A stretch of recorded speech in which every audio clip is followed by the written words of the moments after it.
Well, we have heard, as Trudy alluded to, some criticism about this public holiday. Joining me live now is the Australian Retailers Association Chief Industry Affairs Officer, Fleur Brown. Thanks very much for your time. What is your criticism here? Are you saying just go against convention, no public holiday at all? Well, actually, retailers will operate as directed, as they have through the pandemic. And I think for many retailers and their staff, they also would appreciate a day of national mourning. Of course, in these situations, you know, you're often sort of damned if you do and damned if you don't, because if you do open, sometimes you don't get the custom anyway because Australians are focused elsewhere. It's also for many states and territories, they're in the middle of school holidays as well. So it's kind of an unusual period of time. What we're saying is, it is short notice and it is complex for business. So with retail, you've got schedules which are set many, many weeks, sometimes months in advance, a minimum of 2 weeks. There's a lot of moving pieces that have to be put in place. And there will, of course, be a cost through both loss of trade and also the additional staff costs on that day.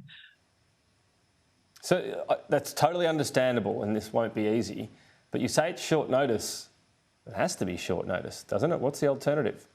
This is a once in a lifetime, once in a generation event that's certainly recognised, and you know it's something that there could be no notice of this, but it does create some complications. So it's really just being mindful of that. You know, for retail, we are waiting for clarification at the moment from states and territories around trading restrictions. We know in Victoria that they will have unrestricted trading, which really leaves it in the hands of the retailers whether or not they choose to open on that day.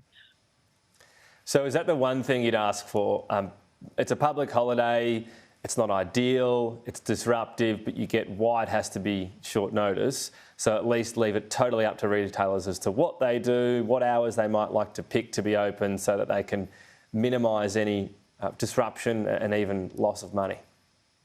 We certainly would be open to that. It's looking like it's heading in that direction at the moment with the states and territories. It does make it less complex if it's left in the hands of the retailers, whether or not they choose to open. What we are asking for is urgent clarity, given that there's, you know, really short notice for staff, rostering staff. All right, well, let's hope that comes as soon as possible. What about the sector generally? So much talk, of course, what was happening during and post-COVID. How is it faring now? Because consumer spending has held up, albeit there's a few storm clouds given how much interest rates have been rising.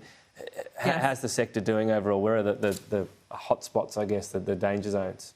Yeah, look, overall, it's doing really well. It's been really resilient for retail. And, you know, certainly the top line figures that are coming through look really promising. We do know there's a lag effect with inflation. So we are expecting things to soften a little. We saw with Father's Day that trading sentiment was down slightly. We anticipate as we head towards the Christmas period into the new year, things will start to get a little bit tighter. The hotspots are really small business who have less cash flow resilience. CBD businesses in particular still don't have that volume of traffic back. So they're the danger zone, I guess. And I know the CBD businesses that really struggled at the time and are still struggling, anything around hospitality and cafes and so on. But retail, it's been similar, has it? That they're your one big concern. And what's happened since? Because governments knew that. There was asks, you know, calls for various elements of assistance. What's happening in that space? Well, we are seeing local and state governments rally around CBD businesses. There's some measures, you know, that are being looked at continuously in that space, and that's very positive. Things like, you know, events, marketing programs, collaboration with the Property Council to try and get employers to bring their staff back, so to sort of help populate those territories. Hospitality has absolutely had a really rough ride. In particular, a lot of them are very small businesses, often with just one location. They just don't have that resilience. They don't have a footprint somewhere else to offset against losses that they might be feeling somewhere like the CBD. But small businesses generally are the ones that, you know, have the greatest cash flow concerns and are the most vulnerable.